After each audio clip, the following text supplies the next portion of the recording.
Hi there, fellow physiotherapists. I am Helene van Aswegen, your host for Physiotherapy Trauma Talks, where we discuss everything related to trauma care.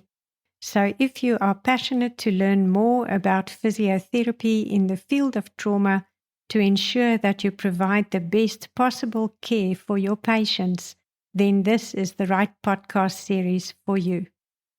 Good day and welcome back to all our listeners. Thank you for joining us for the discussion today on physiotherapy management of patients with burn injury. If you enjoy this episode, please use the link in the show notes to send us a kind message, and also remember to click on the link to the podcast website where you can read more about my guests. So for today's discussion, I'm joined again by Moira Wilson. Moira is a returning guest to the podcast, and Moira works at Milpark Netcare Hospital in Johannesburg. Moira, thank you for joining me again for this discussion. It's my pleasure, Helene. Happy to help. Moira, in our previous episode, you mentioned that your team provide the lead physiotherapy service to the trauma ICU and that you have an 8-bedded burns ICU. Would you mind just explaining to our listeners what type of services are provided to patients admitted to the burns ICU by the different team members? We're very fortunate in Milpark Hospital to have lots of different members assisting us. So we have physio, obviously we have physiotherapists, we have occupational therapists, we have speech therapists, we have orthotists, we have social workers, we have psychologists. We've got a very wide range of people that can assist these patients. The MDT really works well in the burns and trauma setup in Milpark Hospital. That's great to hear. When patients are admitted or when they sustain burn injuries, they lose the main protective barrier, the skin, and are therefore at risk of infection. What does infection control entail in your unit? When we come into the unit, we change out of our day-to-day scrubs and we put on separate scrubs. Each patient is in a separate cubicle, and then there's white aprons outside some of the cubicles and there's yellow aprons outside some of the others. The yellow apron patients got positive infections, so they might be your longer stay patients. So we would see the white aprons first. We start with the patients who are less likely to be infected. Stethoscopes are cleaned between every patient, strict hand washing before and after every patient.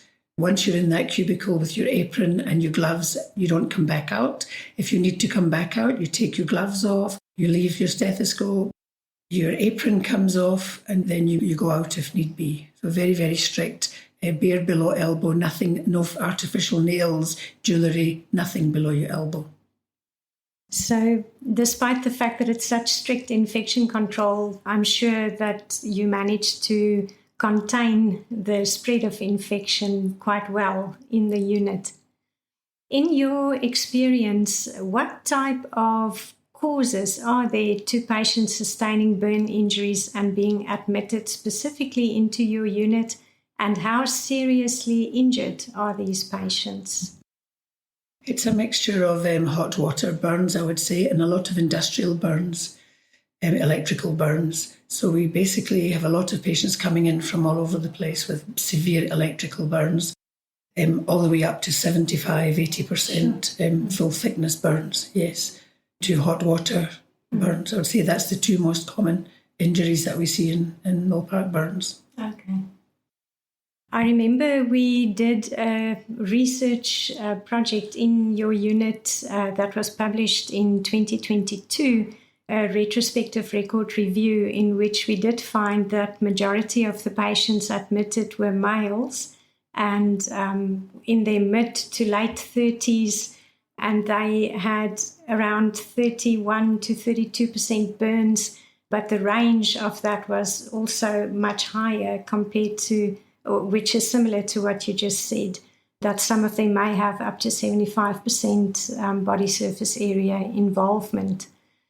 How large is the physiotherapy team that works with you in the burns unit?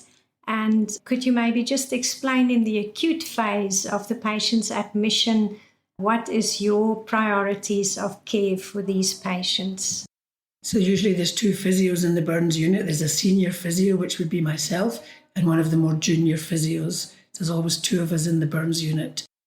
Basically, if it's a ventilated patient, then the main priority would be the chest. If the patient's non-ventilated, then a lot of education right from day one. What our role is, why we're there, what we're going to do, how we do it. So it just depends exactly how the patient's presenting. But with we get a lot of big bad burns, so I would say the majority are ventilated patients.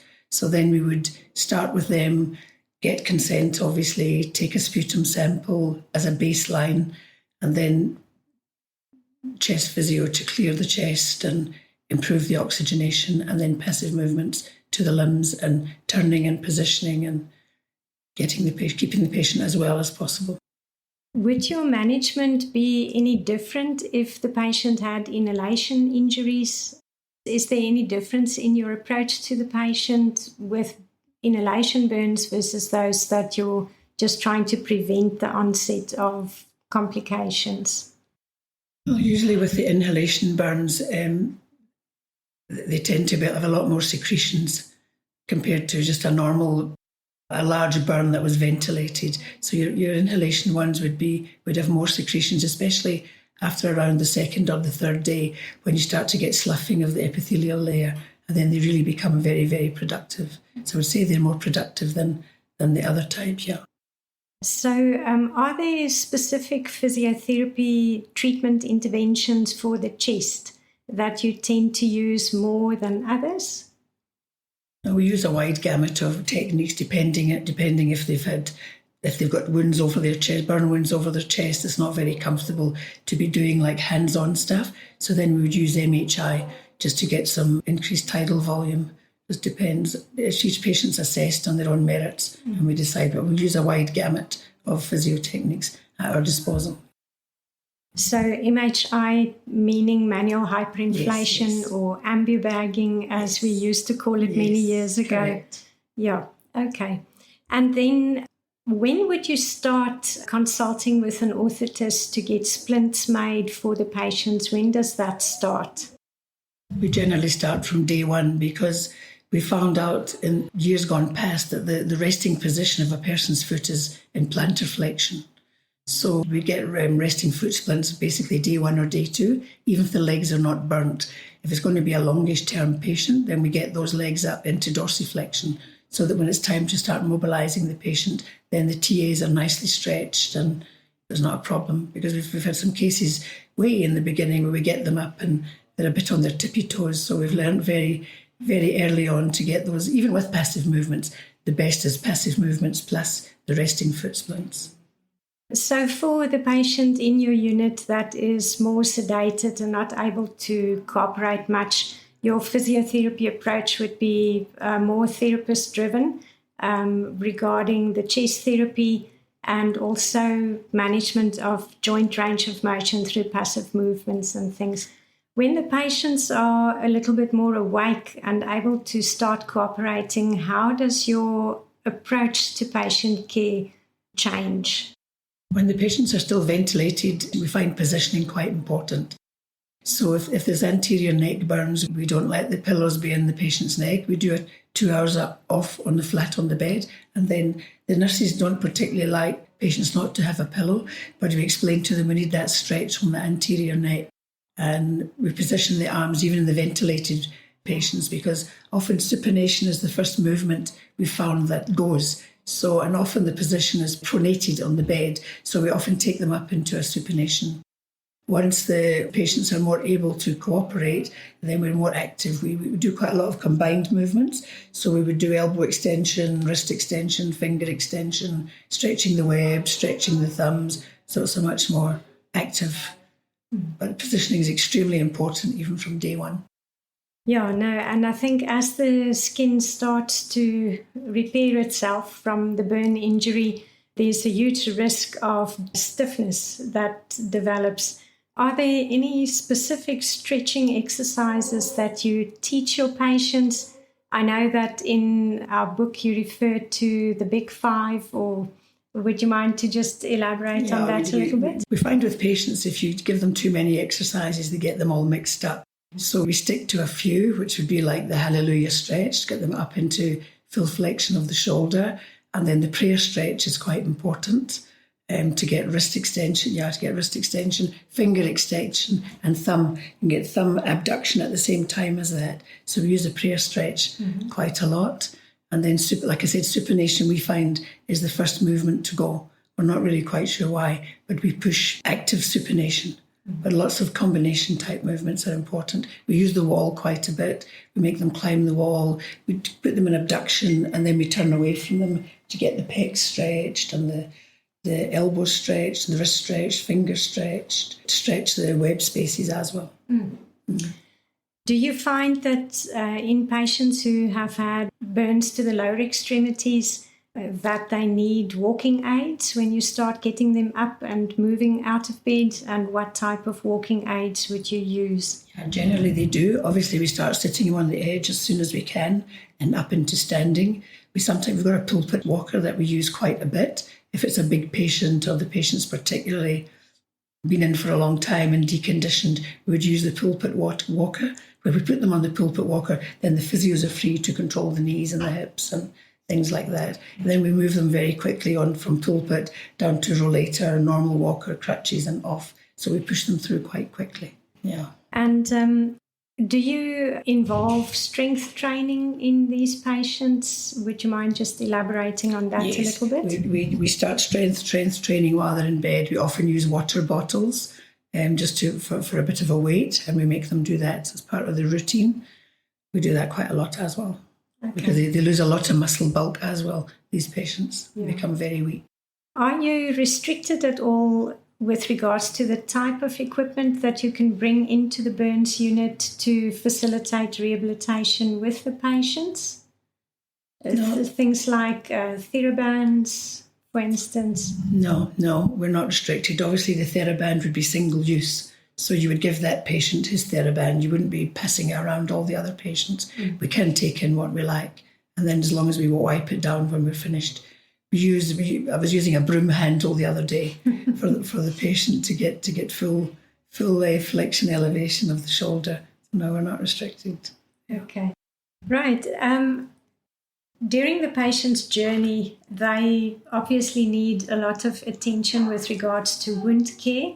Some patients need to go to theatre for debridement or escherotomy. What specific precautions do you take when those patients come back from theatre with regards to what you can and can't do during rehabilitation? Your escherotomy and your fasciotomies are normally done very early on in the journey. That's quite an emergency procedure, and they would do that within the first day usually. Okay. Later on, they would do the debridements. What we use quite a lot, Helene, is what I've coined as a physio pause. So if the patient's had a rather deep debridement, by this time you know the patient well. I'm talking about the awake patient now. You know them well, you've got a rapport with them. They've gone in for a fairly deep debridement in the morning. In the afternoon, they're very painful. Then we would go to them and say, we're doing a physio pause this afternoon. We're going to give you a gap this afternoon. We're back on tomorrow morning. You've had a big surgery. Just rest this afternoon and we start again. But we coin it as a physio pause so that even in the note keeping, we write physio pause so the doctors know it's a voluntary thing that we've done. We're not just ignoring the patient, but we're taking cognizance of the potential pain post-surgery at the patient. You've got to get them on your side. You've got to get buy-in from these patients. It can't be an authoritarian, you're doing it and that's the end of it. Yeah. You've got to buy in and let's try this, let's try that. You've got to seem to be part of the solution. Okay. Yeah. What is the operating procedures in your unit with regards to patients who have had skin grafts? How long does the physio pause last for? Depends where the skin graft was. We generally teach the students to not move one joint above and one joint below. That's what we generally teach them. What's happening now is, Helene, we're seeing quite a lot of the grafted patients being vacked on top of the skin graft. And some of the docs are quite happy to carry on moving with that vac on over the skin graft at a much lower pressure. Okay. But it depends on the doctor. Some of them don't want the limb moved at all, and others will let you move the shoulder or the fingers, depending on where the graft is. Usually you would leave it for 5 days, Okay. and then you would recommence. Yeah. And just to clarify, the VAC is the negative pressure vacuum dressings that are applied. Yes. Okay. Yes. Do your doctors ever use artificial skin substitutes as wound dressings, and how does that change your physiotherapy Yes, they do. approach? They use a artificial skin called BioBrain quite a lot. And on superficial burns, normally they take them, they debride them, and they BioBrain them to allow that wound matrix to start healing up. Then we're not allowed to move that limb for 5 days as well. So it behaves like a skin graft. Yeah. If they're BioBrained, they wouldn't be allowed to mobilise. If the arms are done, we can get them out of bed, but we wouldn't be allowed to move the limb itself. Yeah. Okay. Yeah, I think working in the burns setup or setting, you often have patients who have a prolonged stay in the ICU. And coming back to that publication that we had in 2022, we found that the average length of stay in the ICU was around 17 days, and the average stay in the hospital was more than a month for many patients. So with that in mind, can you talk a little bit about your approach to patient care together with a dietitian? How important is nutrition to what you do with your patients? Nutrition is absolutely vital, absolutely vital.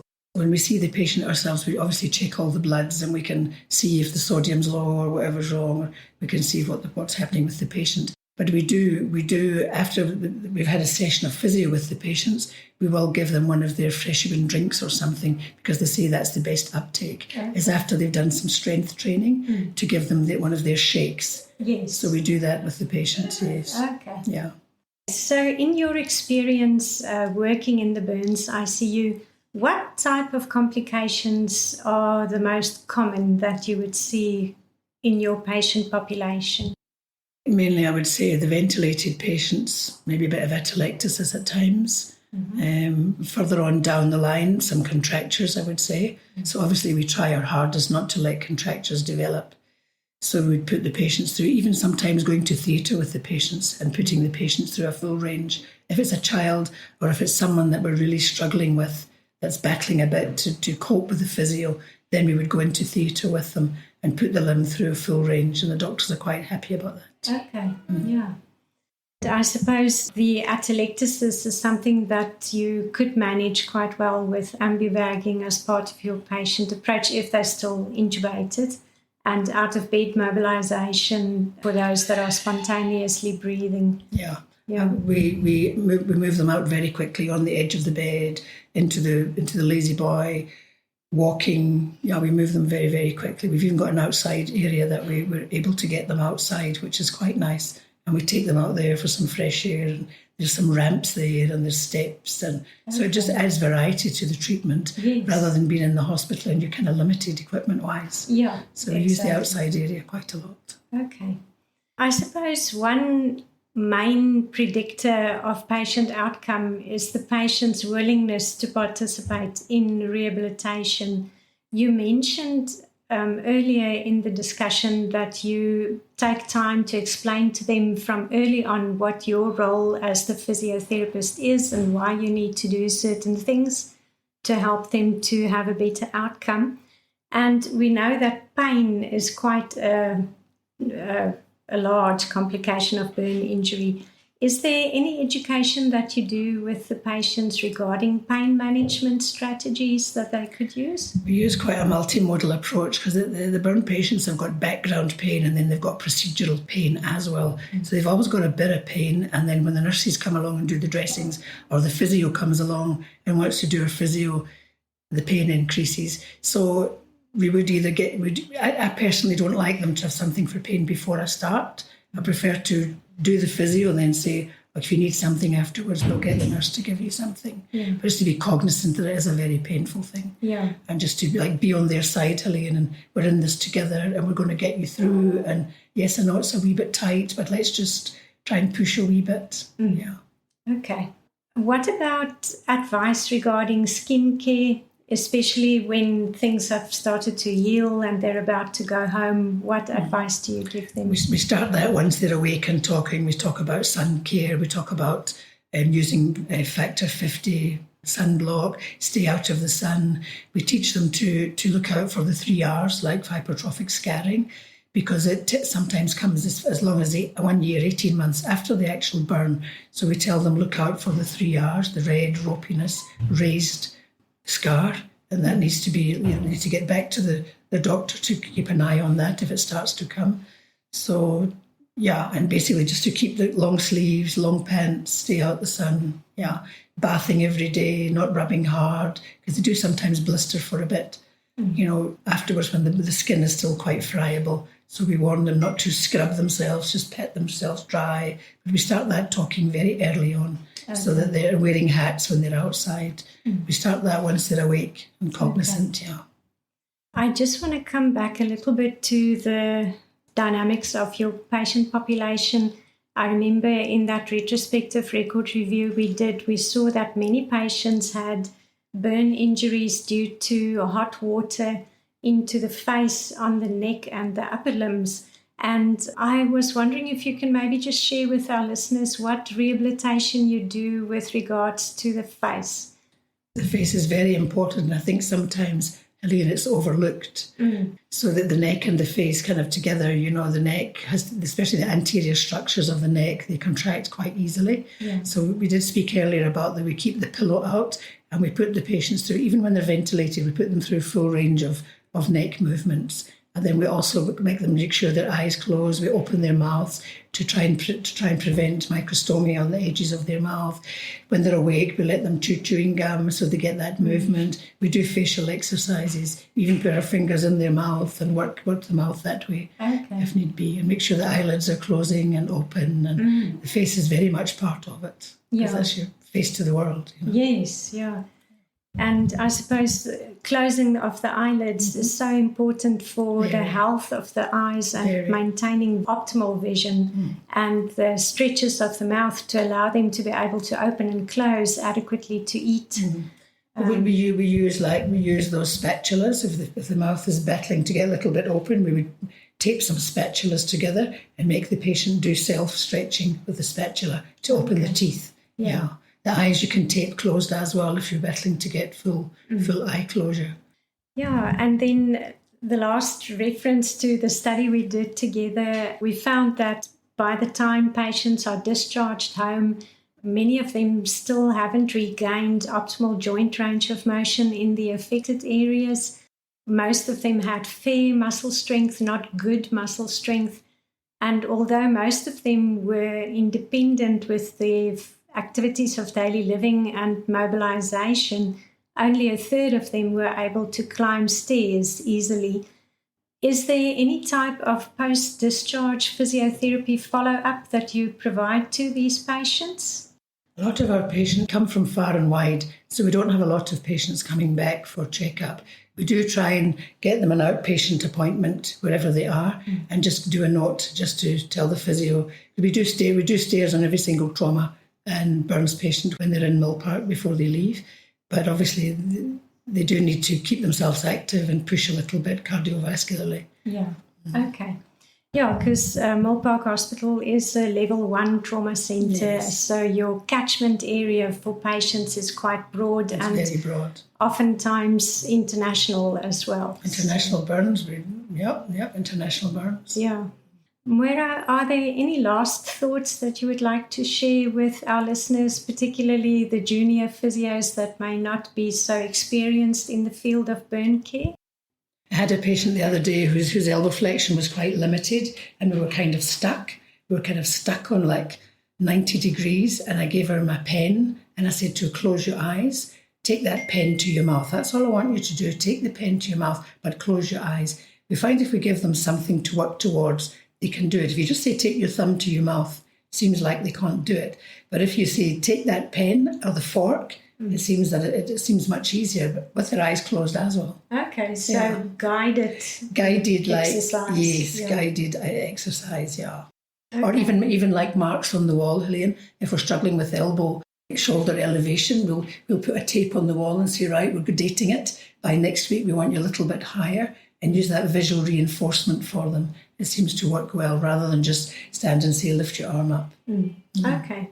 Moira, thank you so much for sharing those pearls of wisdom with our audience. I want to encourage people who are listening to this recording that if you have any questions, you can put those questions in the link in the show notes, and we'll review them and respond. And for those of you that want to read more about the research that we published from the Burns Unit, I'll put the link to the paper in the show notes.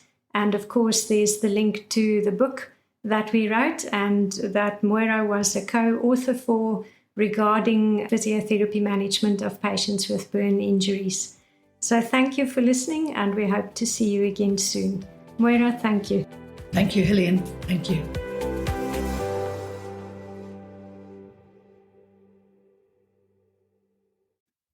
If you enjoyed today's episode and would like to support the podcast, please go to the show notes and click on the Support This Show link to buy me a coffee. Proceeds are used for episode production and not for personal gain. Also use the Send Me a Text link to share your thoughts about the podcast and make suggestions for future episodes. Thank you, and see you next time.